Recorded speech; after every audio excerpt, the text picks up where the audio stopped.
کا خاص احسان ہے یہ اولیاء اللہ، زمانہ جسم ہے اور جان ہے یہ اولیاء اللہ۔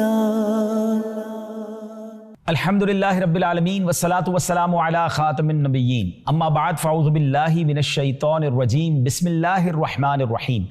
الصلاة والسلام علیک یا رسول اللہ وعلی آلک واصحابک یا حبیب اللہ، الصلاة والسلام علیک یا نبی اللہ وعلی آلک واصحابک یا نور اللہ۔ پیارے پیارے اسلامی بھائیوں اور مدنی چینل کے ناظرین، مدنی چینل کا سلسلہ ہے شجرہ عالیہ قادریہ رضویہ عطاریہ کے مشائخ۔ جی ہاں، یہ وہ عظیم مشائخ ہیں جو ہمارے سلسلے سے جن کا تعلق ہے، جن کی برکتیں ہم حاصل کرتے ہیں، دنیا بھر میں جو قادری سلسلے سے تعلق رکھتے ہیں، سلسلہ قادریہ کے عظیم مشائخ کا ذکر خیر ہوگا۔ اور آج جس عظیم ہستی کا ذکر کرنا ہے سیدنا امام محمد باقر رضی اللہ عنہ، بڑی عظیم ہستی ہیں، اہل بیت اطہار سے ہیں اور کمال کی پرسنالٹی ہیں۔ اس سے پہلے کہ ہم امام باقر رضی اللہ عنہ کی سیرت کے بارے میں سنیں، آئیے درود پاک کی فضیلت پر مشتمل ایک حدیث پاک سنتے ہیں۔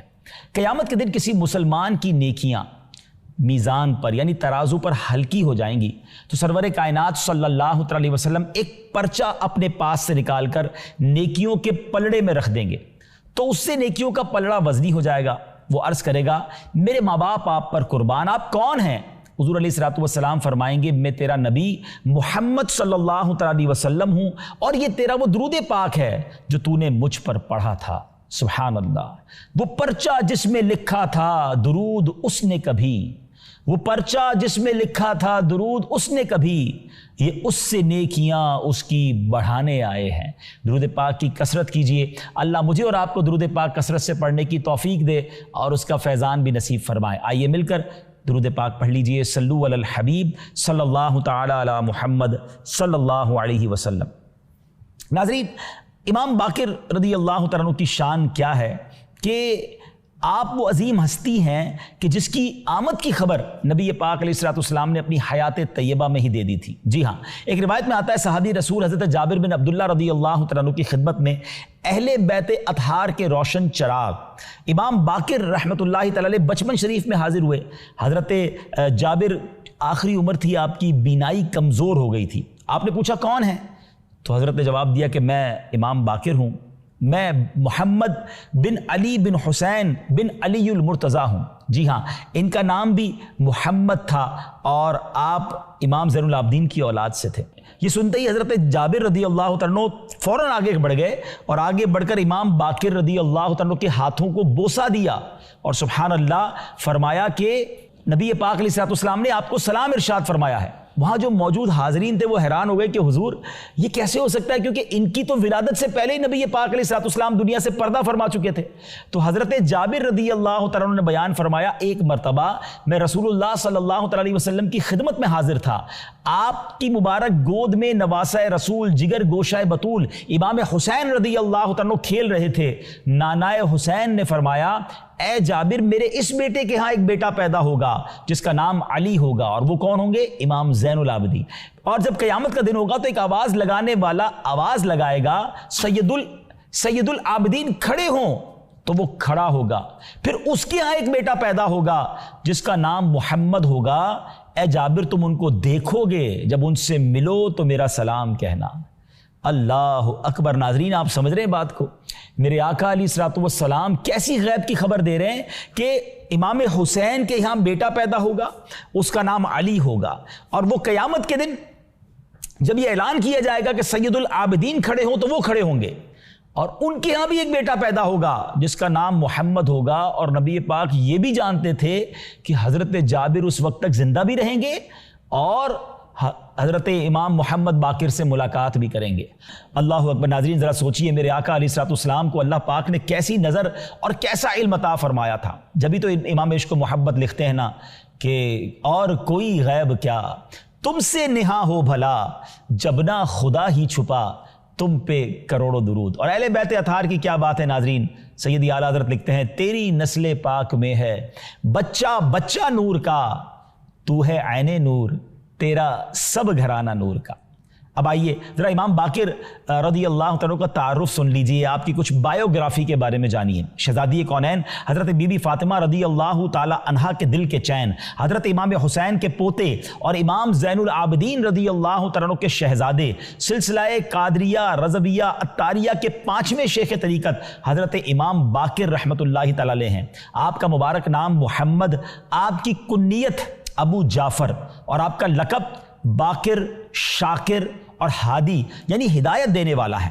آپ کی ولادت شریف کربلا سے تقریباً 3 سال پہلے، واقعہ کربلا سے 3 سال پہلے 3 صفر المظفر 57 ہجری بروز جمعۃ المبارک مدینہ طیبہ میں ہوئی۔ اللہ اکبر، یہ بھی مدینہ طیبہ ہی میں پیدا ہوئے۔ اب تک ہم جن بزرگوں کا ذکر سن چکے ہیں اس میں امام حسین کی ولادت مدینہ پاک میں ہوئی، امام زین العابدین کی ولادت مدینہ منورہ میں ہوئی، امام باقر رضی اللہ تعالیٰ کی ولادت بھی مدینہ منورہ میں ہوئی۔ سبحان اللہ، انہی کے فضیلت پر اور انہی کے فیضان کو حاصل کرنے کے لیے ہم اپنے شجرے میں ایک شعر پڑھتے ہیں نا، سید سجاد کے صدقے میں ساجد رکھ مجھے، علم حق دے باقر علم خدا کے واسطے۔ آپ کو باقر کیوں کہا جاتا تھا؟ الصواعق المحرقہ میں یہ بیان کی گئی ہے کہ بقر الارض زمین پھاڑنے اور اس کے چھپے خزانوں کے نکالنے کو کہتے ہیں۔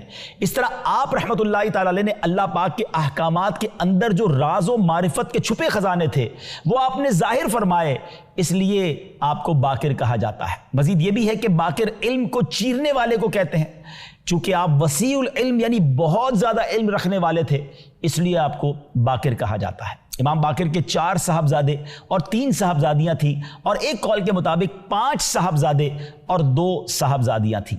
آپ کی شان کیسی عرفہ و اعلیٰ ہے کہ آپ کی مبارک ذات پر حسنی حسینی سادات کرام کا سلسلہ مل جاتا ہے، کیونکہ آپ کے والد محترم امام زین العابدین رحمۃ اللہ تعالی علیہ امام عالی مقام امام حسین کے شہزادے ہیں، اور آپ کی امی جان نواسہ رسول امام حسن مجتبیٰ رضی اللہ تعالیٰ عنہ کی شہزادی ہیں۔ یہی نہیں بلکہ مسلمانوں کے پہلے خلیفہ حضرت ابوبکر صدیق رضی اللہ تعالیٰ عنہ کے ساتھ بھی آپ بڑا گہرا رشتہ ہے۔ چنانچہ حضرت صدیق اکبر رضی اللہ تعالیٰ عنہ کے جو شہزادے تھے حضرت محمد بن ابو بکر رحمۃ اللہ تعالی علیہ مولا علی کی طرف سے مصر کے والی مقرر ہوئے، ان کے شہزادے حضرت قاسم کی شہزادی حضرت فروا بنت قاسم رحمت اللہ تعالی علیہما کا نکاح حضرت امام باقر سے ہوا، تو ان سے سلسلہ قادریہ رضویہ عطاریہ کے 6 شیخ طریقت حضرت امام جعفر صادق رحمت اللہ تعالی علیہ پیدا ہوئے۔ تو یوں صدیق اکبر تمام سیدوں کے نانا ہیں اور علی المرتضیٰ تمام سیدوں کے دادا ہیں۔ اللہ اکبر، آپ دیکھیں ہستیوں کی کیا شان ہے اور ان کا کیا مقام ہے۔ سبحان اللہ، امام باقر کی جو علمی وجاہت تھی، جو علمی مقام تھا ناظرین، بڑا کمال کا۔ حضرت عبداللہ ابن عطا رحمۃ اللہ تعالی علیہ فرماتے ہیں، میں نے امام باقر کے علاوہ علماء میں سے کوئی ایسا نہیں دیکھا جن کے پاس علماء کا علم بھی کم پڑ جائے۔ میں نے حکم بن عیینہ کو ان کی خدمت میں اس طرح بیٹھے دیکھا گویا کہ طالب علم بیٹھتے ہیں۔ جی ہاں ناظرین، بڑے بڑے محدثین، بڑے بڑے محققین، بڑے بڑے مفتیان کرام امام باقر کے آگے جب جا کر بیٹھتے تھے تو طفل مکتب اپنے آپ کو سمجھتے تھے۔ آپ اس قدر بڑے عالم اور علم کا اس قدر بڑا پہاڑ تھے۔ اللہ اکبر، صرف انسان ہی نہیں، آپ کی خدمت میں جنات بھی حاضر ہوتے تھے۔ جی ہاں، ایک بار ایک شخص کا بیان ہے کہ میں نے حضرت امام باقر رحمۃ اللہ تعالی سے ملاقات کی اجازت مانگی، تو لوگوں نے کہا جلدی سے کام نہ لو کیونکہ ان کے یہاں ابھی بہت سارے لوگ بیٹھے ہیں اور ابھی آپ باہر تشریف نہیں لائے ہیں۔ اتنے میں 12 آدمی تنگ قبائیں، یعنی وہ اوپر سے جو قبا پہنتے ہیں، بڑی تنگ سی قبائیں تھیں، ہاتھ پاؤں میں دستانے موزے پہنے ہوئے تھے، وہ حضرت امام باقر کے پاس سے باہر نکلے اور السلام علیکم کہا اور چلے گئے۔ تو کہتے ہیں میں حاضر ہوا امام باقر کی خدمت میں، اور میں نے کہا حضور جو ابھی آپ کے پاس سے اٹھ کر گئے تھے یہ کون تھے؟ تو آپ نے فرمایا یہ تمہارے بھائی جنات تھے۔ میں نے حیران ہو کر کہا کہ آپ جنات کو دیکھ بھی لیتے ہیں؟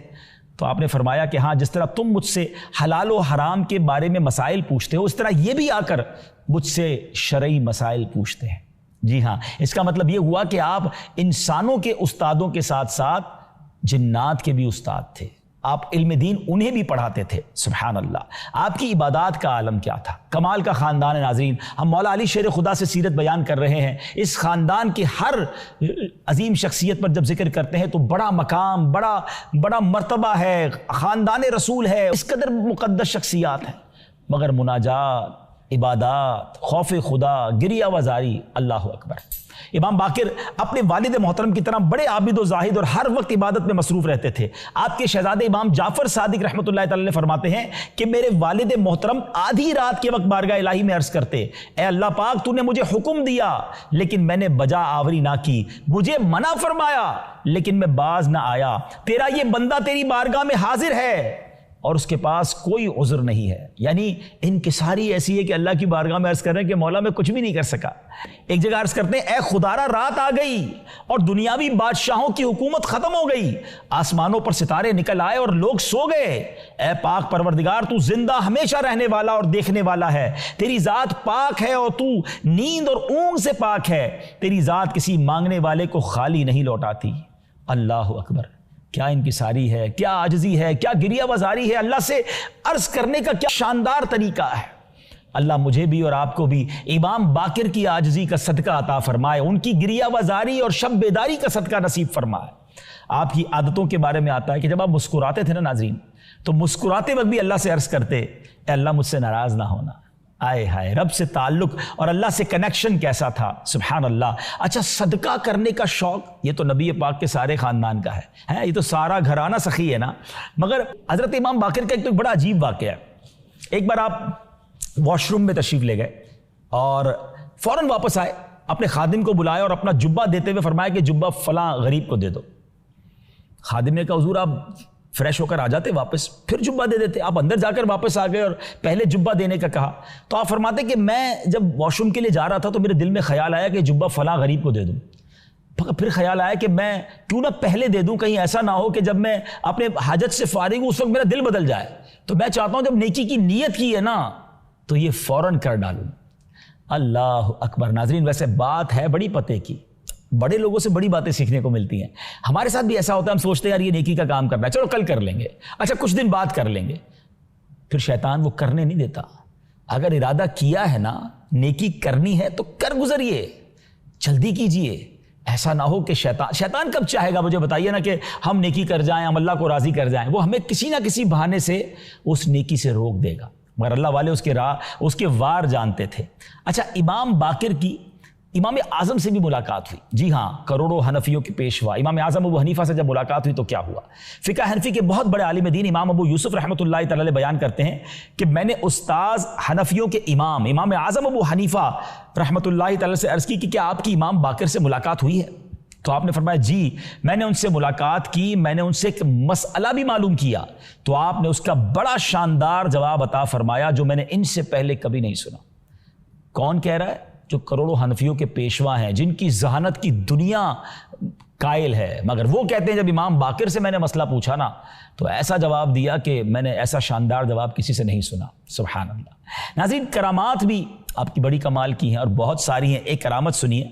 آپ کے پاس ایک بزرگ آئے ابو بصیر رحمۃ اللہ تعالی، وہ نابینا تھے، تو کہتے میں ایک بار ذات امام باقر رضی اللہ تعالیٰ کی خدمت میں حاضر ہوا، آپ نے میرے چہرے پر ہاتھ پھیرا تو میری آنکھیں روشن ہو گئی، آپ نے پھر ہاتھ پھیرا تو پھر نابینا ہو گیا۔ تو آپ نے فرمایا کہ اب دونوں میں سے کون سی بات آپ اختیار کرنا چاہتے ہیں؟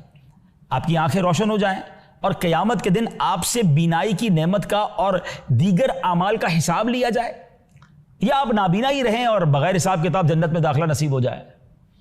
ناظرین، ہے سوال بڑا کمال کا۔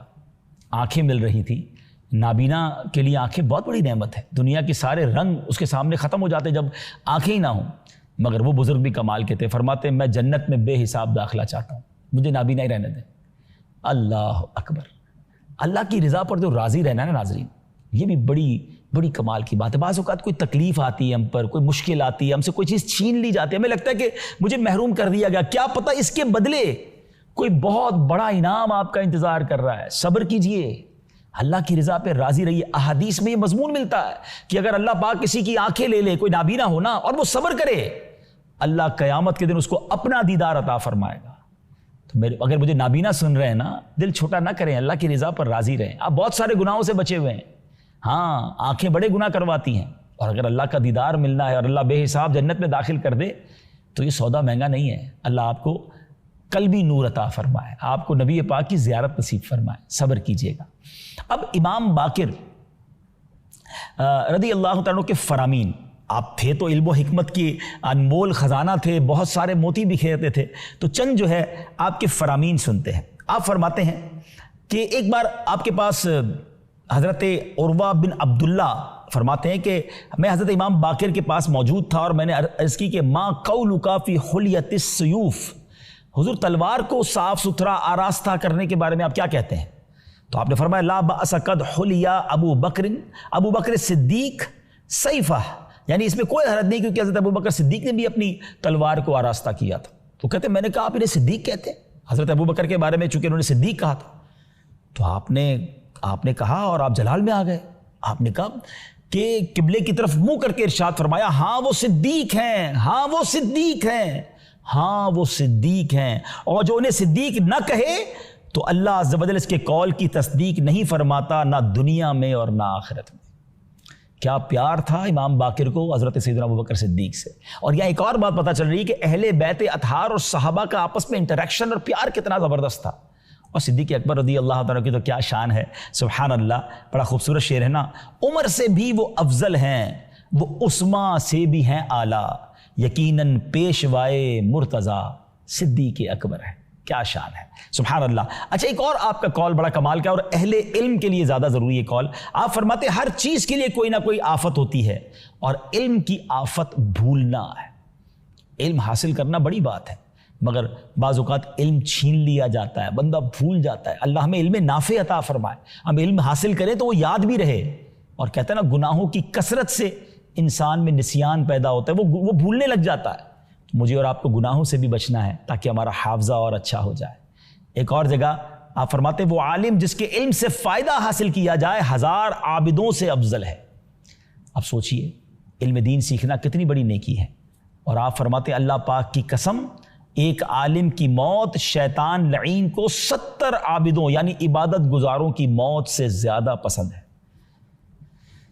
اللہ پاک مجھے اور آپ کو عالم باعمل بنائے، اور ہم خاص یہ سوچ بنا لیں۔ کہتے ہیں لوگ گھر میں ایک ڈاکٹر ہونا چاہیے، ایک انجینئر ہونا چاہیے، سچی بات ہی ناظرین گھر میں ایک عالم دین ہونا چاہیے۔ بہرحال ایک عظیم ہستی امام باقر رضی اللہ تعالیٰ عنہ، آپ کا انتقال 7 ذو الحجۃ الحرام 114 یا 117 ہجری کو ہوا۔ دنیا کے سب سے افضل قبرستان جنت البقیع میں حضرت عباس رضی اللہ تعالیٰ کے مزار شریف کے قریب آپ کی تدفین ہوئی۔ آپ کی وصیت کے مطابق آپ کے نماز والے لباس میں آپ کو کفن دیا گیا۔ اللہ کریم تربت امام باقر پر کروڑوں رحمتوں کی بارش نازل فرمائے اور ان کے فیضان سے ہم سب کو مالا مال فرمائے۔ ناظرین جس بزرگ کے بارے میں سنتے جا رہے ہیں ان کی عظمت تو دل میں بڑھتی جا رہی ہے، مگر ہمیں کچھ سیکھنا بھی تو ہے نا۔ اب تک جتنے بھی میں نے پروگرام کیے ہیں اہل بیت اطہار کے، سب کی عبادتیں، ریاضتیں، علم دین، گریہ بازاری، اللہ کی بارگاہ کا خوف، حالانکہ اتنا بڑا مرتبہ۔ ہم اپنے بارے میں سوچیں کہ اتنے گناہ ہیں مگر پھر بھی خوف نہیں آتا، پھر بھی شرم نہیں آتی، پھر بھی نمازوں اور عبادتوں کی طرف لوگ نہیں آتے۔ خدا را اگر ان بزرگوں کا دامن تھاما ہے نا تو ان کے نقش قدم پر بھی چلنا ہے۔ اگلے پروگرام میں ایک اور بزرگ کا تذکرہ لے کر حاضر ہوں گے، ایک اور عظیم شخصیت کے بارے میں جانیں گے اور اپنے دل کو انشاءاللہ ان کے فیضان سے منور کریں گے۔ صلو علی الحبیب صلی اللہ تعالی علی محمد صلی اللہ علیہ وسلم۔ خدا کا خاص احسان ہے یہ اولیاء اللہ، زمانہ جسم ہے اور جان